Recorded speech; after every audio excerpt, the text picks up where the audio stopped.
many of you have been to a SCORE workshop? Have you people been to SCORE workshops? You know, the ones in the morning. So the ones in the morning, about 25% of the people show up 5 to 10 to 15 minutes late. And how many show up with food on their actually, that would be the thing I'd be most concerned about. My piece of brilliance on morning workshops is when I first started out, they brought the coffee in at 10 o'clock in the morning. So people would be bringing their own coffee up, and I would say, that's stupid, let's have coffee when the workshop starts. But the challenge you have in designing workshops is understanding that people are going to come in a little bit late, is you want to certainly be there for you guys who are here on time, okay? On the other hand, we want to give it a little bit of time to get into like really the meat of the program. So the way you handle that is you come up with some slides at the beginning that are existing at 10 feet up. But, you know, we've got a really interesting format here, which is similar to what Carol and I did last year. So we're going to talk about creating an elevator pitch. We'll tell you what Wikipedia says an elevator pitch is. We'll tell you what Harvard Business School says an elevator pitch is. We'll tell you what Carol says an elevator pitch is. We're going to give you guys a chance to write your own elevator pitch. We're going to give you some elevator pitches to critique from our elevator pitch finalists here. And then, if anybody's brave enough, we'll give you guys a shot to stand up and critique. Real-time feedback in a room full of people. That couldn't be scary, right?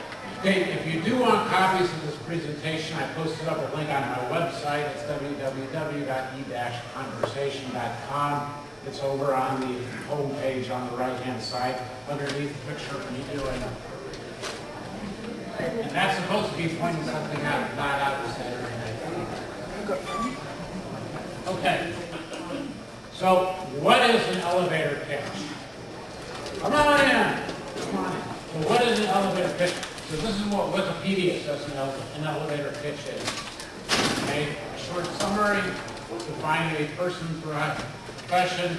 The name elevator pitch comes from meeting somebody by chance, going up the elevator, and saying, this is my business. At the end of that 20 floors up, people have said, great idea, let's schedule a meeting.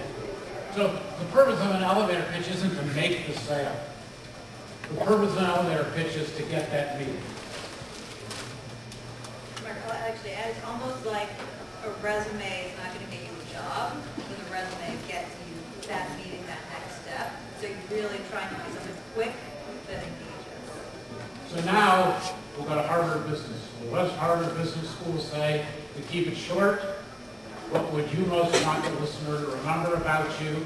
Describe what you do. What's your value? Phrased as key results. Not this is what I do, but this is how I help. Okay? Allow the listener to understand how you or your company add value. Okay. Harvard Business School says, what makes you unique? What makes you different? I did a couple of presentations on Wednesday with a speaker who says, what's your noticeable difference? And lastly, what are your goals? Carol does a lot of work with people who are looking for money. If you want some money, if the idea that's your next discussion, help you. You know, it's funny when I started doing this is I would want to tell people how smart I was. In the end, they didn't care how smart I was. They wanted to know how I wanted them to help. So if you have a chat with somebody who says, and I want you to introduce me to Carol, okay? I need to get financing for $1 million. Because, you know, give them a takeaway as to what they need. And that really distinguishes it between a commercial and a pitch. Pitch, you actually, I mean, commercial is you're letting people know about your product, your service. But a pitch, there's actually some outcome that you're trying to get. Not because commercial is trying to sales. You want something specific and from my perspective, most of the elevator pitches are around capital raising, but it is a tool that you can use from a selling perspective. If you're trying to find a particular client or land a deal, something like that, it still uses the same. So another framework to look at this, and this is one that I do sometimes, is think about what problem does your company solve? I see this, I do a lot of work in technology and medical technology. What problem does your company solve? How do you solve it? And once again, what makes you different? You guys who went through the elevator pitch experience with me, the 25-minute interview, a lot of what we were working on was what makes you different. And that was a tough thing for some people to really explain. Not what you do, but what makes you different. And you'll learn that from our three contestants. This is Carol. Go ahead. Before we jump into my little bit here, let's take a minute to sort of elevator pitch or something. Why don't you talk a little bit about your background, my background? I think we'll put some nice context. Okay. So my name is Mark Goodman. I have a company, eConversation Solutions. What eConversation Solutions does is it helps people integrate internet content into their selling and marketing. A lot of people think I'm going online because people are going to magically find me. In reality, the internet has its greatest power in helping bring that person down the sales process to close that sale. So think of your internet content as a sales call you don't have to pay for.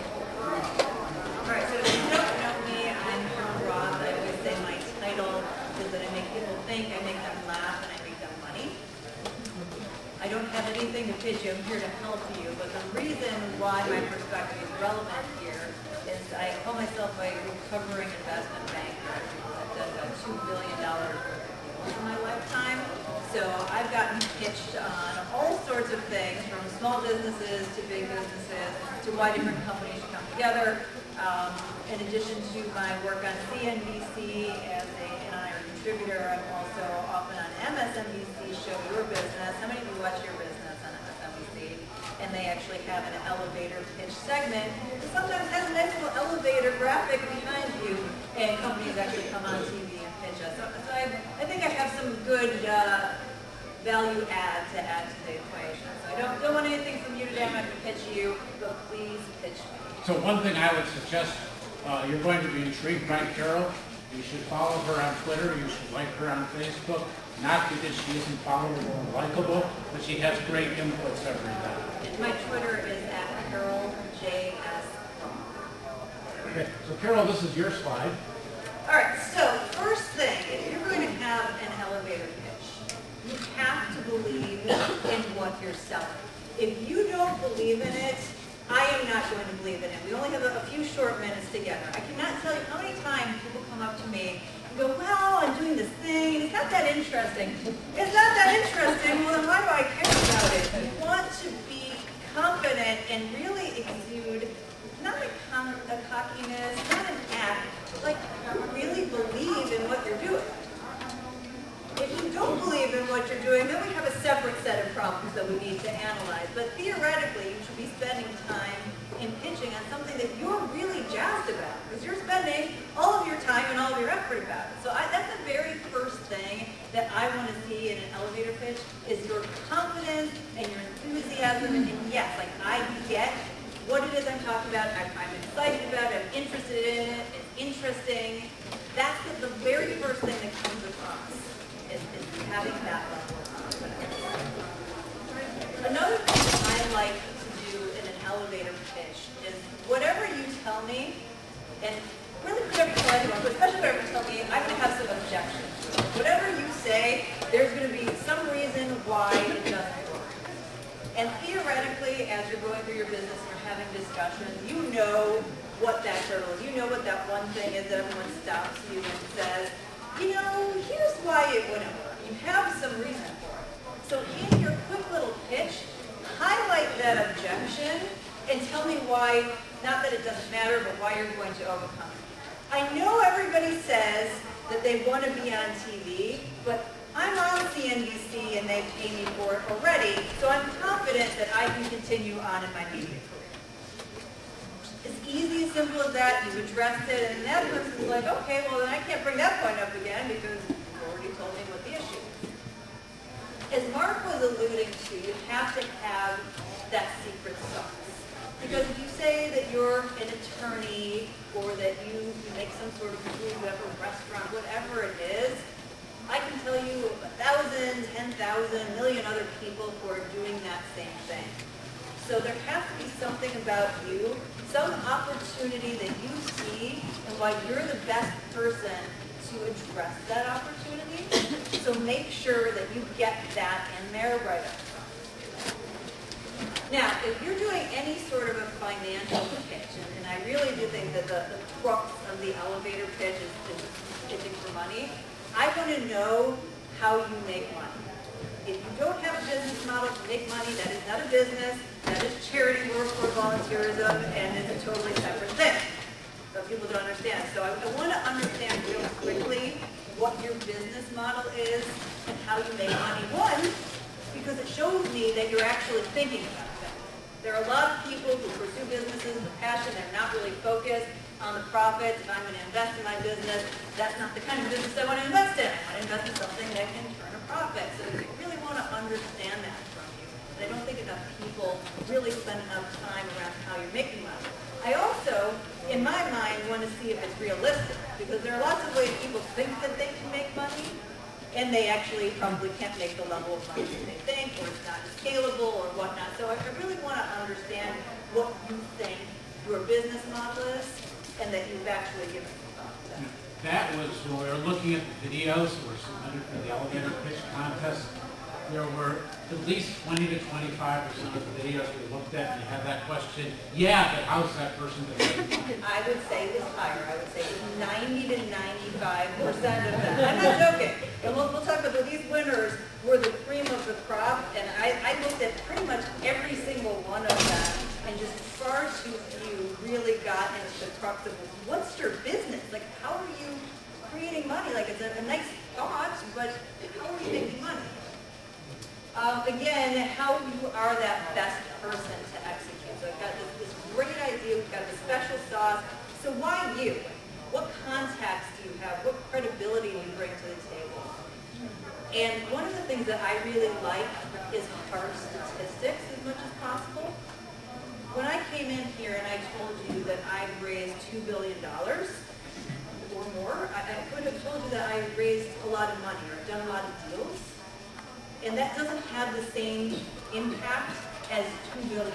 So whether we beta tested this with 100 customers, we've done this much in revenue, we have this many, like, give me some number, something specific that we can hang our hats on.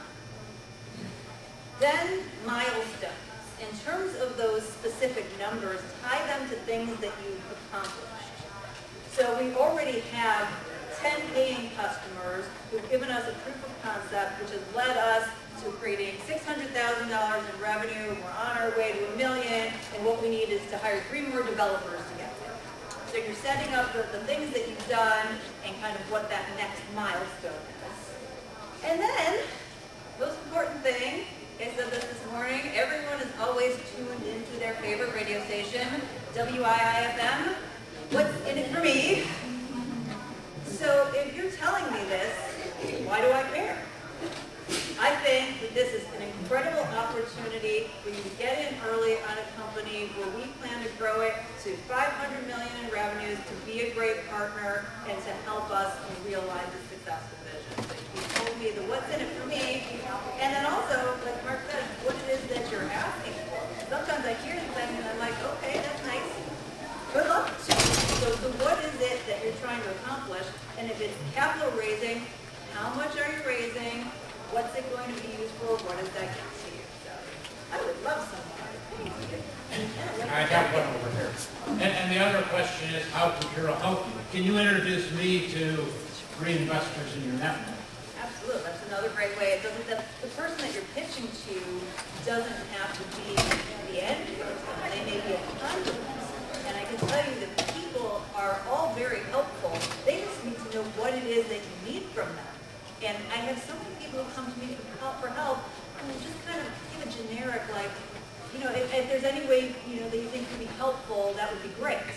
Or I'm cool, you know, you're gonna think I'm so cool that you're just gonna figure out how to Yeah, help. what is it you need? Tell me something specific. I'll do it in 5 seconds. Where's Catherine Morgan? Catherine Morgan, who is the editor of our blog, she knows, she's worked with me forever. We'll help anyone, 3 years, all right? We'll help anyone, but how many people come to us and we just go, we don't know what it is you want. Do you want me to send out a tweet? Do you want me to write an article? Do you want me to invest in your business? I just don't know. I can't read your mind. And if you don't tell me, I can't be helpful to you. So be really specific about it. And if there's something in it for me, even better. Hey, I understand that you're really busy. You've got these great connections.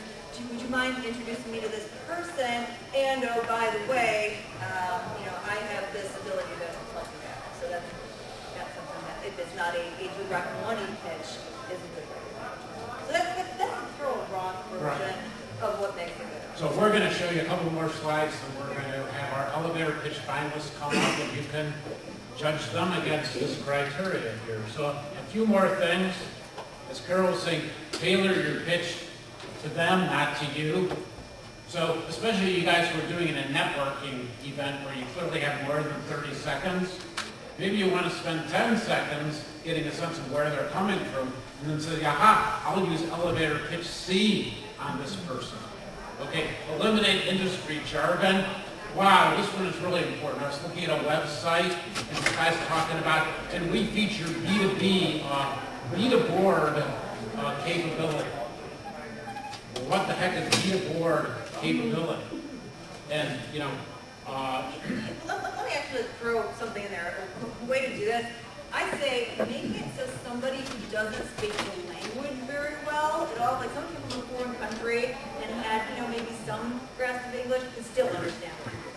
The interesting story on this guy is that he was interviewing sales managers, and he said that I've interviewed 4 possible sales managers, and they go to my website and they can't figure out what my business is about.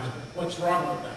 Well, let me tell you, a lot of the people that I run across that use that jargon actually don't know what their business is about. So that's one of the things that people hide behind when you really haven't quite figured out your value proposition.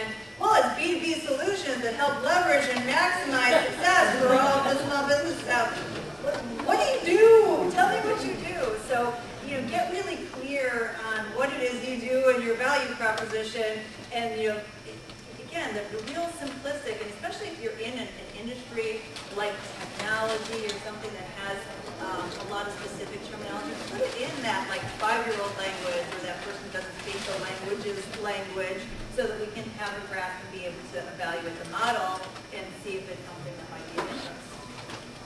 All right, so think about your company. What problems does your company have? How do you solve it? What's different? We're going to give you guys actually maybe about a minute and a half to just spend a little bit thinking about your company. Take out a sheet of paper, write something down in that minute and a half. Questions first, just in case they have questions before they write down. If anybody has a question. Well, we'll take a couple of questions because then we need to get our people up here. So any of you guys have questions? You want to try to write something? Go ahead. For we're saying communicate your value proposition and really express how your business makes money. So something that's confusing to me is someone who does product development and I have a product I'm selling and I have margin on top of that. Do I really have to communicate that, or or is that from a very macro standpoint, the whole idea of the elevator pitch, you want to give the high level so that you can get the next thing, you can get into the details. But there are literally people, let's say that, tell me a little bit more about your product development. It's a way to convert a normal bicycle into an elliptical bicycle. That's the product. Okay, yeah. So basically, I'm assuming you make money by selling your parts to people or to intermediaries. Yes, I have a distributor. So that's the key thing. So basically, we sell our products to distributors all over the world, 100 of them around the nation, and and that's something as specific as that. That's very clear. There are other business models that aren't quite clear, but you would want to say that you're selling to distributors, and who your distributors are, anything like that might be sexy, because it's different than selling direct to the consumer. And so I now understand your model is either a direct-to-consumer model or a B2B model, which is what you know. So let's do one more question and we'll give people a few minutes to jot down. Go ahead. So the question is, can you do an elevator pitch online or by email? Well, I guess it really depends on the setting. When I think of a pitch, you're engaging the person directly, but that doesn't mean that you can't take these principles and use them as an introduction to your business in an email or in a snippet in your website. I mean, these are all really good best practices, but when I think of that elevator pitch, it is the one-on-one. And I will say the other thing that everyone always forgets is to introduce themselves. Hi, I'm so-and-so from this. Like, a lot of people just launch into what they do. Like, tell me who you are and, like, what your company's name is. Like, just those little things that people get so nervous about talking about the business, they kind of forget that, initial engagement. So you guys making some notes on your elevator pitch? We'll have Lauren come up and go first. So we're in the middle. So All right, so round of applause for Lauren. No pressure. I did do the workshop with Mark, and that was sort of, I wrote the score and prompted Bruce Score to go to his workshop with elevator pitch, enter the contest, and it's just been a great experience. I'm Lauren Bettinghouse, and my company, House Financial Services, provides financial and administrative processing to small condominium associations as an alternative to full-service property management. Fees that fit the budget for smaller buildings. We found that the traditional property management model doesn't serve small buildings because the fees are often too high or the results fall far short of expectations. We focus on the financial and administrative processing only in order to help our clients to be financially stable, legally compliant, and to reduce some of the stress on the board member. All financial services brings big support to small companies. All right, comments on Lauren's Who wants to go first from the audience? What did you guys think of that? Nobody had a thought. I want you. It's pretty clear. Yeah, It's pretty clear. Who they work with, what the value proposition is, why everyone would care. The benefit. What did you like about it, other than the things that Catherine was mentioning? She answered my question before I asked it. I think there were maybe 4 or 5 sentences, and as you finished each sentence, I was about to think, okay, then blah, blah, blah, blah, blah, what my question would be, and it flowed in a way that answered the question like when it would occur to you. Good. What else? She knew what she was talking about, so I'm engaged in the conversation rather than A lot of great information on the global excellence. So Mike, going somewhere, you mentioned the difference between competition and commercial. That felt too much like commercial. And I agree, and that was one of my comments when I was grading that, is that I felt I wanted to know, okay, it sounds really interesting to me. How big is your business? Like, you've got this many under management, and what is it that you want from me? So, like, it's great, and like, do you want me to give you money or what? So, yes, I think that those were great. But what else did you? I think it was good that she addressed one of the biggest fears in terms of being legally compliant, taking the word out of the board. But it was almost too much information. It was almost too much. Too much for you? To grasp in that moment. Yeah, I was just going to simply say, it didn't make me want to say, okay, well, we should meet again and talk about this later. That was my personal opinion. And do you think if maybe she told you why you should want to meet with her and talk about it later, that would have overcome it? She said, listen, we think that the housing industry is a booming industry. It's $1 billion industry. We're out to capture 70% of it by 2015. Would that have perhaps changed your opinion at all, or do you think it was just too much Yeah, information? possibly, but yeah, I was looking for something simpler, maybe a little less, even use the word dumbed down a little bit, so it was like normal language. And, But still a little too much industry jargon. Okay. For instance, like if she had told the number of boards that aren't compliant, and the Exactly. number and the percentage of small condo associations. And real estate is so huge, so you've got some really great statistics to work with it, which I'm sure you all know. And here's the issue, right? You all know this in your head, but you forget that the person you're talking to has no idea. We're all clean slates, so you have to put yourself in our shoes to think about what are those like key things. And you might go, well, everyone knows that. Well, it doesn't matter if you think we know it, just go ahead and repeat it. Okay, so we have 1 or 2 more Okay, back there. How will we get in contact with her? She give me all information how to contact with her, or how she close it, like, say, here's my card or what? Yeah, so I mean, in this particular case, theoretically, we would be having the discussion, but again, she didn't ask me for anything, so again, I would be like, well, great, good luck to you, instead of, hey, you know, I'm looking for $1 million so that we can hire, 10 people, because we've got so many different boards that we need to staff up and not let these opportunities walk out the door. Then it would be like, great, that sounds super interesting, give me your card and let's, One more over. let's set a meeting, yes. I was just gonna say that having been on a couple of condo boards, I was a lot more interested than he was. And some people will be interested and some won't. But I'm closing for that, not for investment money, but for customers. Yes. The kind of element that I'm interested in is, if you know, if you're involved in a small condo association or have any friends who are, please pass that information. So I'm going to close this one up because we need to move on to your info next show. The thing, if you were doing this in a networking type thing, one thing you might want to do is qualify your listeners. I mean, I like Lauren. I'm a nice suburban homeowner. I don't know anything from condos and I don't care anything about condos. So one thing you might start out is, do you realize there's over 50,000 small condos in the Chicago area? And the major problem for those small, are you a small condo owner or liver? I don't know if that's the right term. The major problem is whatever. All right. A big round of applause for him. Behind the mic. All right, so this is our ultimate winner. Yeah, Correct? Joe was Yeah, so a big round of applause. Hi everybody, my name is Joe Sheen. I'm the CEO and co-founder of Sabo Digital Small Unit Solutions. $36 billion worth of wine will be sold in the U.S. this year alone. Yet, combined wine, most of us still have the same problem. There are hundreds of bottles on the shelf and have no clue what to get. While this can be a frustrating experience for the consumer, it's actually a problem for the winemaker who's got bottles on that shelf that aren't selling. Well, not anymore. Meet Sabo, the match.com for the retail wine industry. Our mission is to find you the right wine for the right occasion without you having to become a wine expert to do so. We accomplish this by positioning touchscreen wine recommendation kiosks exactly when and where the opportunity is greatest. As you're making your purchasing decision in the wine aisle for your local locals.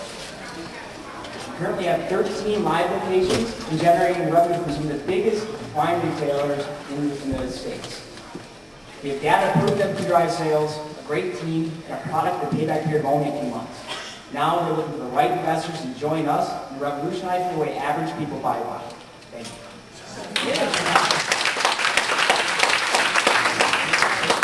What do you guys like about that? What was that? Good energy, okay. That's what I was going to say. He was very excited and he was very knowledgeable. Like, I'm interested. He was confident, right? Confident. To your point about the condos, I'm not a wine drinker, but you told me there's 36,000. So there's Somebody up there. He's Very bad, that man. He hit on one of the biggest problems when you go over there and you have your food that you can buy. Yeah. Okay. In the back? In the back. Go ahead. Orange in the back. Vocally animated and loud enough where everyone can hear him. So he was animated, he was loud enough to use the microphone. Yes. One of my suggestions, if you're in public speaking, unless you're like me, who are kind of professionals on this, if somebody offers you a mic, take it. All right. Okay. Yeah, so what else did you like about it? Fit in, need to participate, well, download an app, want to sign up for something online, or for something. So we deploy touchscreen wine recommendation kiosks in the store. So it's a tablet-driven kiosk at the store. This was a money-oriented pitch. He ended saying that he's looking for investment. He didn't say how much, but it was enough. And I have to give him credit because out of all of the pitches and one of the reasons why he ended up winning is not only did he use a lot of real specifics to talk about the market, to make it clear the business model, but in the end, he actually said what he was looking for. He was looking for an investment. He wants us to join together, revolutionize wine. I thought just, in terms of a textbook example that he did a really, really great job, and I don't say that very often. We can pictures and you literally paint it. Okay, I don't drink wine either, but I was thinking the same thing about cereal or toothpaste or whatever. You have all of these different things, and what do you do? And you painted a really clear picture. I could see myself in that aisle. Right, any other thoughts? I have a question. I understand that these pitches are encapsulated as a monologue, but in general, is one better than the other? A monologue that hits everything? It depends on Or your a scenario. dialogue, You know, a okay. lot of times, if you're asked to do a pitch, it's in some sort of a format. So you're coming in to meet a slate of investors where they're trying to get through it, or you only have, you run into Bill Gates on the elevator and say, listen, let me tell you my quick spiel here. So, but obviously, if you're in a conversation with people, you don't want to have verbal diarrhea either, and it's going to vomit the information and whatever. So you pull it back a little bit, you still have your key points. But this again was encapsulated in that former stylist example. So Joe, for instance, was at the Gold Coast Chamber meeting. What he might want to start out with is, first engage, are you a wine drinker? Not a wine drinker. Are you a wine drinker? Are you a wine drinker? Okay, I think I'll talk to you. Let me tell you. So you can, when you're networking, you might want to have a couple of very quick questions just to figure out whether you want to continue with this person. But in terms of an investor, if you're going after investment dollars, I don't drink alcohol, but I understand that wine is a huge market opportunity. So if he said to me, oh, Carol, do you drink wine? I was like, no, I don't drink alcohol at all. And he's like, bye. Well, he may have just left like hundreds of thousands of dollars on the table there. Just because I'm not interested doesn't mean I wouldn't be interested in investing in that market opportunity. So you have to be careful about that. Right. I mean, so the first thing I want to do is, what do you do? What kind of business are you in? Okay. Oh, you're an investment banker. Gosh, I can talk to you about it. So the two parts about that is one, qualifying her, and then the next question is if I figure out she's an investment banker, now I know at the end that I should ask her for help getting money.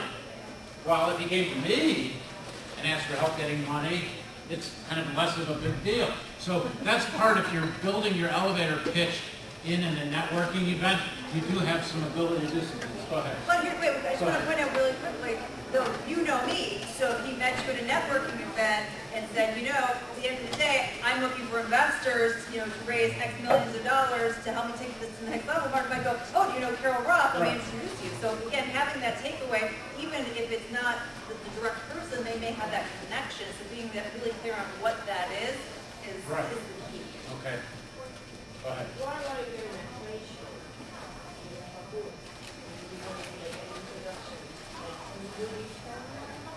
I think the principles of it are still apply. You obviously want to make it a little more conversational because you don't be like, okay, hey everyone, you know what I mean? So you want to have more of a dialogue going. But the key points, these things work for any kind of selling, is that overcome the objections, to have the specific data points, to create the engagement, to find out what's in it for me. I mean, is that for anyone? So Joe and I in our interview, somebody called in and said, what are you doing to help local wine manufacturers? And we realized if I was a local wine manufacturer, I could buy a prominent space on this kiosk.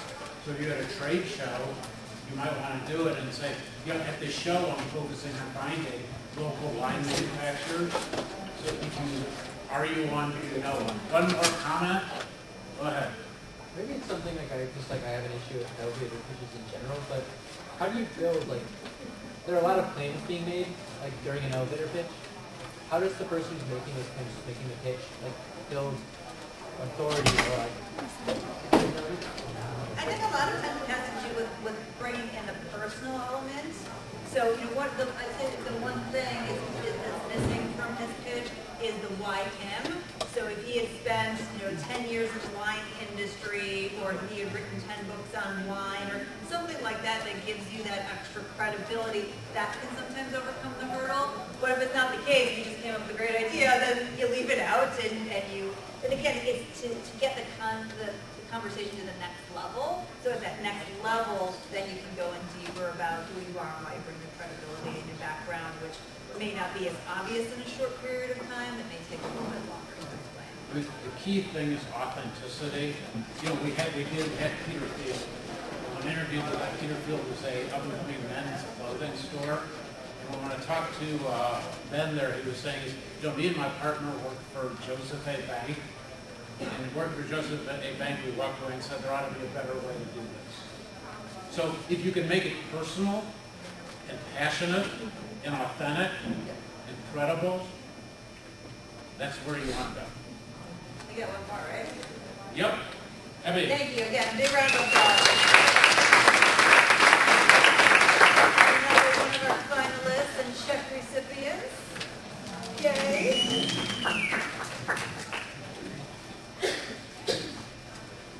Hi there. My name is Obosile Oduti, and I am the owner and principal of the legal practice Infinity Strategic Group, where we have the distinct privilege of being able to help people just like you make some of the most important long-term financial decisions of your lives, including estate planning and probate administration matters. For so many of you here, you spend most of our lives working, striving to achieve security and peace of mind. We are a law firm that is dedicated to ensuring that the money you work so hard to earn works just as hard for you, both now and in the future, protecting your loved ones and leaving a lasting legacy. So often as we plan for the future, we face what seems like an infinite number of financial possibilities. We at Infinity Strategic Group will help you wade through the legal maze. So check us out online at infinitystrategicgroup.com.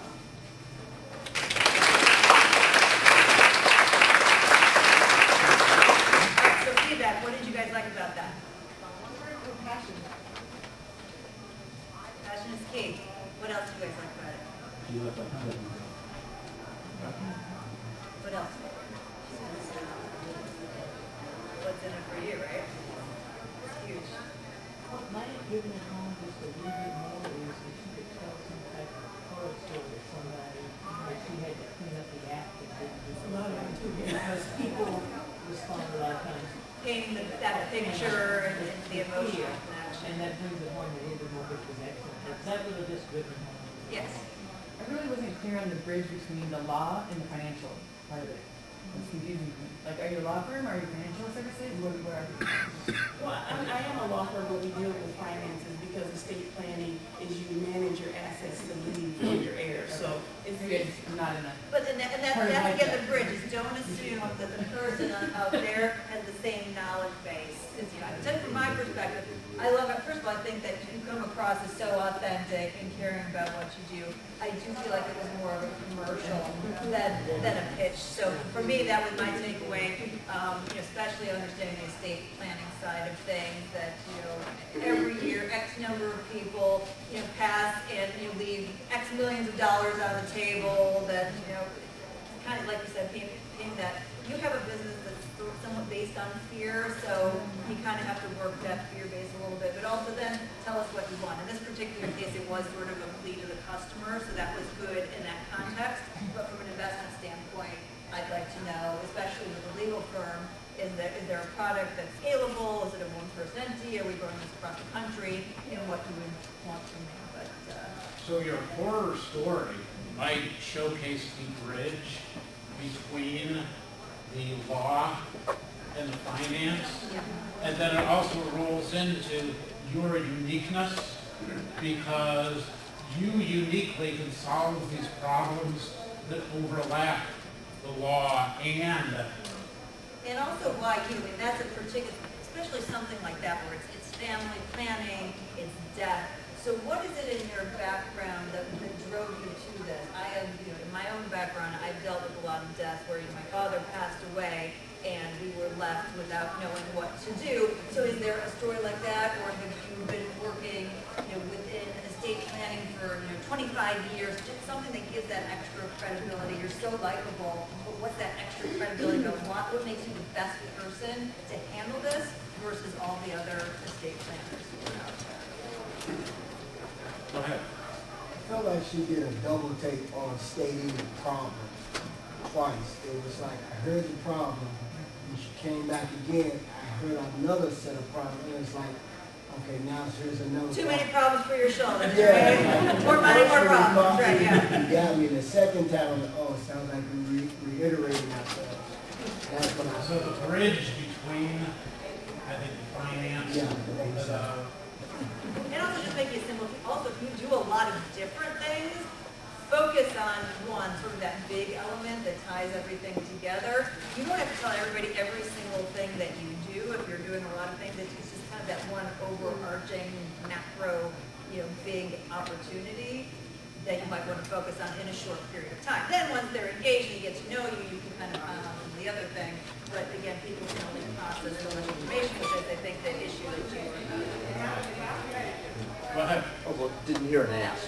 Didn't hear if I'm an investor, I would have no idea, maybe you look for a lot of money. I mean, I didn't hear that. So I think that, Carol, this is an interesting thing is that if you're looking for money, that's almost an obvious ask.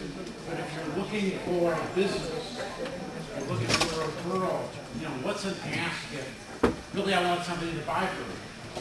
Well, I think you need to be as specific as possible, but B, you need to make the ask appropriate to the relationship. And I don't necessarily think that, people don't like to be pitched and then ask for a sale like right there if we just met. So maybe there's some other step. Hey, I've got a great article about family planning that I would love to send to you that I think would be really relevant. Can I have your email and send that to you? And then you build a relationship. But you do have at least a specific ask. You've gotten their email. You build that up. It would be obviously a big come on to just meet somebody there and be like, hey, if you need my services, here you go. So I think you make that appropriate ask, but something specific takeaway. Or, I'm really looking to meet people in the estate planning community that where we can supplement who have any contacts. Something like that. The other thing is, at the end of your things, is if you're doing a networking in a face-to-face situation, to talk about, well, within this world of financial planning and estate planning, what concerns do you have? And if you have, we have a white paper, or let me get your card, and I think I have an article that I can send to you.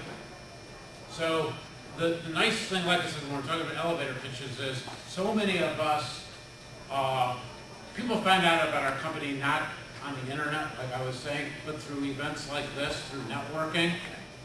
So it's really important to think about, in your face-to-face networking, how is your elevator pitch part of your selling process? So big round of applause. Thank you so much.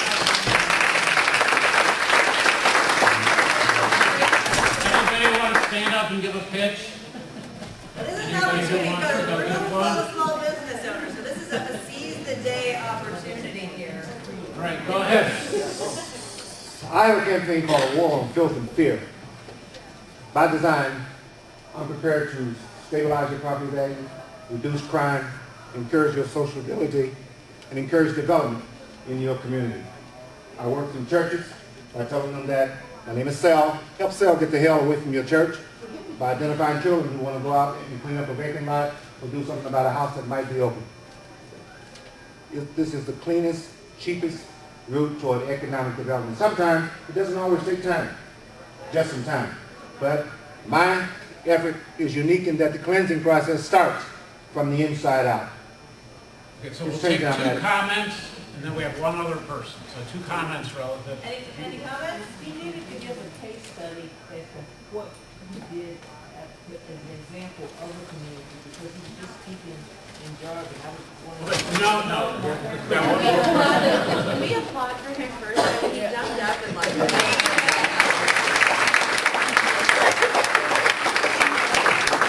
And I would say it sounds so exciting, so passionate. I felt, but you forgot to introduce yourself at the beginning. So I want to know who you are, what you did before you launched in, but you came back around to that, so I appreciate it. So one more here, Carol. Yeah. Stand up and emote. All right, sorry, I just wrote this. Hi, my name is Nick Salbert, and I enhance cognitive awareness through food and fitness.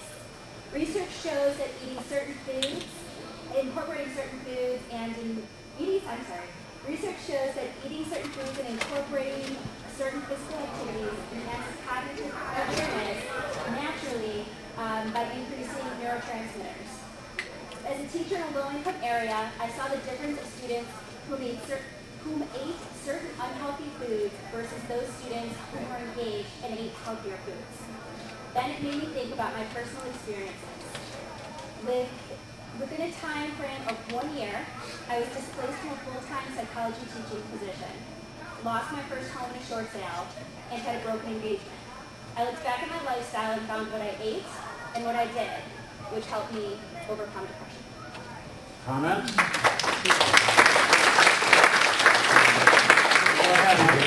I like the second part. I like the whole thing. It was really great.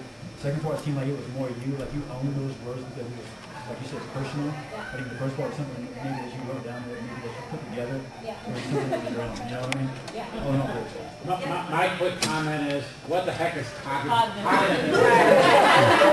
And that's exactly the second part. You told us a story. The first part you used jargon. No, but did anyone have any idea what cognitive? Yeah, nobody knew that. But we connected to your story. So lead with that and then go into your ask from there because, like I said, that was sort of the authentic. And the other thing is, you don't have to memorize word by word. Just understand the key points you're trying to get across and make it authentic and conversational because you will get tripped up. Oh, I forgot the word and. The whole thing goes out the window. Just know the key things you're trying to get across. If you left something out, it's not the end of the world. Just have those key points and promote them and connect. And that really is what's going to connect with your audience. A round of applause.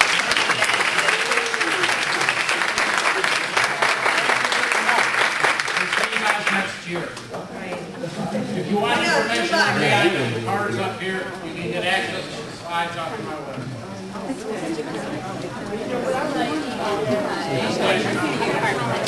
And don't forget to follow